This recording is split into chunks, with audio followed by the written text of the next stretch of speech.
Hello everyone, in this video I'll be translating and summarizing the latest Urdu broadcast by Shahbaz Gill to make it accessible for our English-speaking audience. Let's go through the key developments and insights in Shahbaz Gill's words. First of all, a reminder.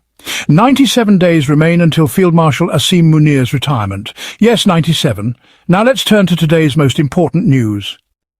The first thing we want to discuss is whether PMLN or Nawaz League and PPP, that's the People's Party, have already united or are about to unite to play moves against the Field Marshal. We'll also discuss something new we're seeing for the first time. Journalists who used to promote every single talking point of the Field Marshal and his entire regime with all their energy, resources and loyalty, even those touts are now starting to take a step back, distancing themselves. We'll analyse this as well. And then we'll also talk about whether the Field Marshal has accelerated the pace of his own moves, whether he's now speeding things up. We'll discuss one particular move, along with Rana Sanaulah's direct public statement attacking that very move, which will give you an idea of the kind of situation that is about to emerge in the coming days. But first, let's take Sohail Warich's case. Another FIR application has now been filed against him in Islamabad. Just a couple of days ago I told you that these so-called unknown people, they're actually known to everyone.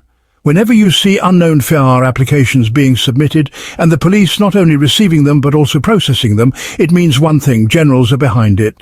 Because normally police get plenty of such requests, but they refuse to even accept them.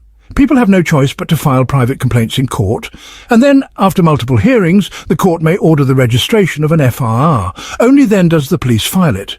But in this case, nothing like that is happening.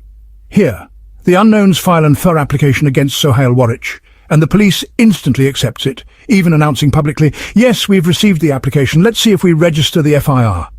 Clearly, Pakistan's top military generals are behind this. We've explained in previous vlogs what this really means, and will explain more in coming days as the situation changes. So far, our earlier reporting has turned out correct. Sohail Warich has indeed been stopped from returning to Pakistan. Initially, the information we had suggested a one-week restriction, which has already passed. I told you then that the duration could be extended, and that seems to be happening. Let's see when he is finally allowed back. Remember, he didn't just risk his reputation, he gave up everything, even his journalistic dignity, to promote the general's agenda. Let's see what happens to him. Now back to today's top story. Politicians are in panic because they know NAB, the Anti-Corruption Bureau, cases are about to be filed against them. Just a few days ago, we reported that Punjab government officials, secretaries, bureaucrats, confirmed through reliable sources, and let me just say, we take full responsibility for this report, that military officers have now entered many departments of the Punjab government. They are checking files, asking bureaucrats, who made how much money, which contracts were awarded, how much corruption happened in the last 3 years. This is always what happens when the establishment wants to tighten the noose. The Field Marshal is preparing for this. But the politicians, PMLN and PPP, are themselves deeply entangled in corruption. They too are preparing counter-moves. PPP lawmakers are now trying to hide their assets through legislation. According to a Dawn report, PPP's Shazia Mari and Syed Naveed Kamar have introduced a bill demanding confidentiality of parliamentary members' assets. Why? Because if assets are secret, NAB cases can't be initiated. Currently, bureaucrats, generals and judges are not required to declare assets, only politicians are. Every December 31, politicians must declare, and from there, cases are built against them. So now PPP is saying, why should only we suffer? Why not give us the same facility generals, judges and bureaucrats enjoy? The right not to declare assets. Legislation is being pushed, and sources say PMLN is fully on board. PTI for now has opposed it in the committee, insisting the Law Election Act Section 138 shouldn't be changed. This shows PPP and PMLN realise the noose is tightening around them. Whether in Punjab or Sindh, corruption files are being opened. In coming days, the Field Marshal might do one of two things: take an extension from them and let them continue untouched, or take the extension but then sacrifice them afterwards, because they've become too much of a burden. If he secures an extension, the Field Marshal can secure himself for another 5 to 10 years, replace current party leaders with his own people, like Mohsin Naqvi, and run the system on his own terms. This would sideline both the Sharif and Zardari families. Meanwhile, On the so-called journalistic assets side, people like Moeed Farouk, though currently seen as military mouthpieces, actually have political roots. About 70 to 80% are tied to PMLN, 10% to PPP, and some are independent. Suhail Warich and others fall into this category as well. They weren't serving the generals for free, they were connected politically. But, for the first time, we're seeing these journalistic assets stepping back. Take Moeed Farouk's recent statement about Alima Khan's son's arrests. No one can legally justify their arrest. Using May 9th footage after 2 years raises serious questions about justice and prosecution. Even Shahbaz Gill has criticised it. Now don't be mistaken. These journalists are not suddenly sympathetic to Imran Khan, Alima Khan or PTI workers. They're honestly quite happy PTI suffers. But since their own clash with the Field Marshal is about to begin, they're preparing the ground by criticising. You also saw how DG ISPR denied Suhail Warich's claim, and people like Mavi Surmed went after him, calling him a liar. Rana Sanaullah even called him a liar twice. So journalistic assets like GEO-TV, Moeed Farouk and others are now showing signs of departure. In the coming days, more will follow as the conflict between the Field Marshal and the entrenched corrupt families escalates. Meanwhile, Nooreen Khan, who is the mother of Hassan Niazi, said that when her son gave an emotional speech after a protester was shot in the head, nobody talks about that boy's death. She reminded everyone that on May 9th, around 25 PTI workers were killed by direct bullets, many in KP. Nobody, allies or opponents, talks about those martyrs. But May 9th is used as a political weapon. She asked, why make such an issue of khaki trousers, meaning the army uniform, when in 1971 soldiers fired on people? Why isn't that remembered? The atmosphere is changing, though. Moeed Farouk is speaking up. So is Mohammed Malik. Even Najam Sethi, whom I respect, is now commenting. Ansar Abbasi, too, is shifting slightly. Change is visible. And today Dawn has republished an old story, raising questions. In 2020, when Mariam Nawaz appeared before NAB in the illegal land case, PMLN workers allegedly attacked police outside NAB's office with stones.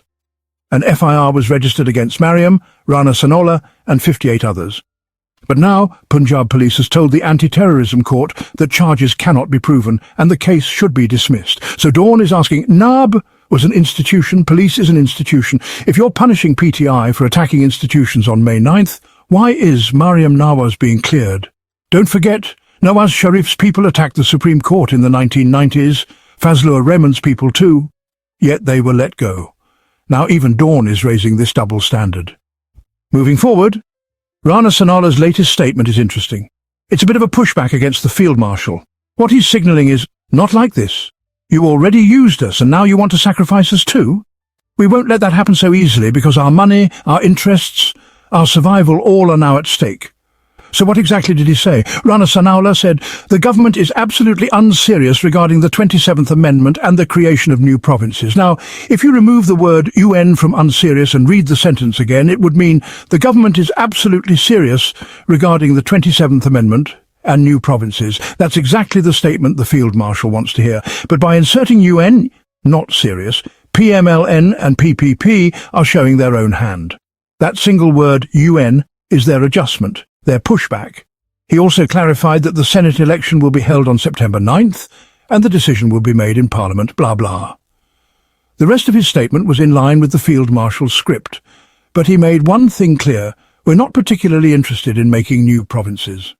While speaking, he also commented on Suhail Warich's case, saying, Suhail Warich was actually right. It was the DG who couldn't handle the pressure, couldn't afford it, so he did what he did. But in reality, Warich told the truth and the DG lied. That's how he tied the threads together. Now let's shift to the Field Marshal's side. Normally he plays one move a day, but this time he threw 3 moves in one day. It's like going to a fabric shop. The seller keeps throwing different cloths at you. Take this one, no? Take this one, or maybe this one. Similarly, the Field Marshal is laying different options on the table. If none are taken, then the final roll will be the shroud cloth. So, what were these 3 rolls of cloth? They came through an economic think tank named Economic Policy and Business Development. Officially it appears independent, but the general impression is that it belongs to Chaudhry Sahib, though there's no official registration document shown. This think tank presented 3 proposals for creating new provinces in Pakistan. Divide the country into 12 smaller provinces, each with a population of around 20 million, and a provincial budget of roughly 994 billion rupees. Create 15 to 20 provinces. Here the yogurt was really spilled, spread too wide. Break the country into 38 federal divisions as administrative units. Here the yogurt was completely spilled everywhere. The report claims the current administrative structure has failed to solve economic problems, and thus new provinces are essential. So choose whichever roll of cloth you like and get a suit made. Otherwise, the Field Marshal will hand over the shroud cloth.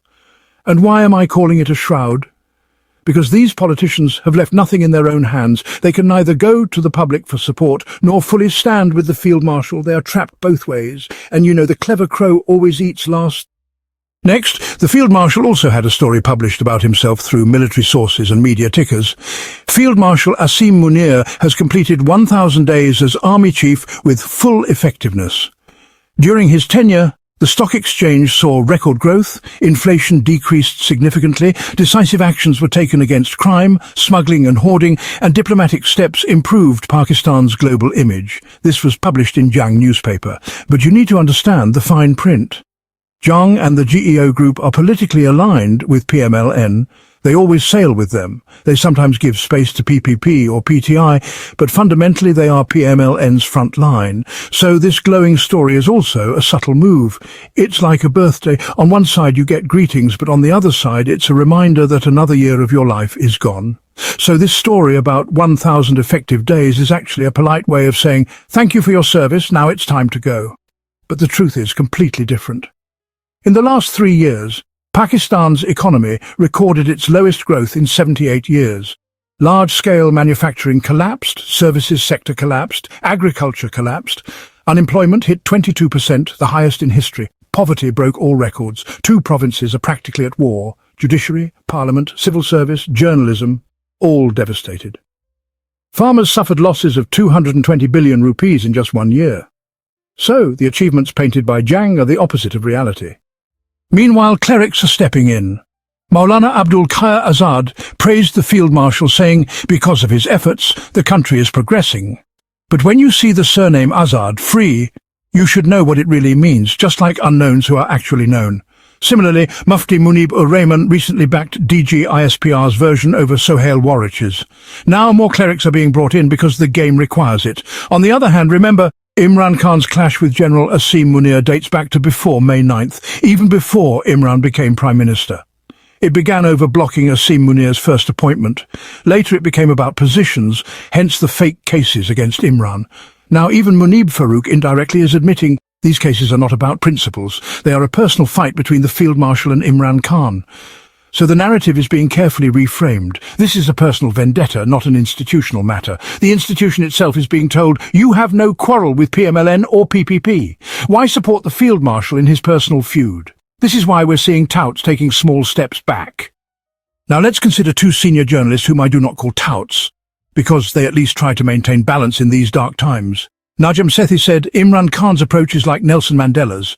He will not compromise at any cost. He won't run away like Nawaz Sharif, won't strike deals, won't step back from principles, even if it means staying in jail. Muhammad Malik said, Imran Khan is tough, unmovable, and at the peak of popularity. All he wants is freedom, but he will never compromise on his narrative to get it.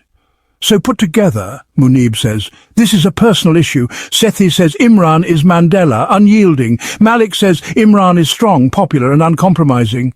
All 3 statements send the same message to people inside the institution. Why destroy yourselves backing the Field Marshal in his personal war? Imran Khan won't bend, so clearly the moves are being played on both sides. Finally, before ending, I want to appreciate PTI's leadership in Switzerland, especially Shakil Sahib and many others, particularly our sisters who organised a women's convention. Women from across Europe attended, even Bushra Bibi's sister was present, and our European PTI office holders were all there. I wholeheartedly commend this effort. Keep up such good work and never lose hope. I cannot sell you false promises by saying 1 month, 2 months, 6 months, everything will change. I don't know the timeline, but I do know this. In the end, victory will be yours. The fight may be long, the infighting among the powerful, the distribution of bread inside the shoes will continue. That phase, where they start hitting each other's heads with those shoes, may begin in 15 days, or a year, or 3 months. That timing is uncertain. But for me, even if it takes my whole life, I will stand on the right path. Now you must decide for yourselves, What path will you take? That wraps up our translation of Shahbaz Gill's video. I hope this English version helped you understand his message better. Please like, share, and subscribe to Awami Lens to help our community grow. Don't forget to leave a comment below and let me know what you thought of this effort.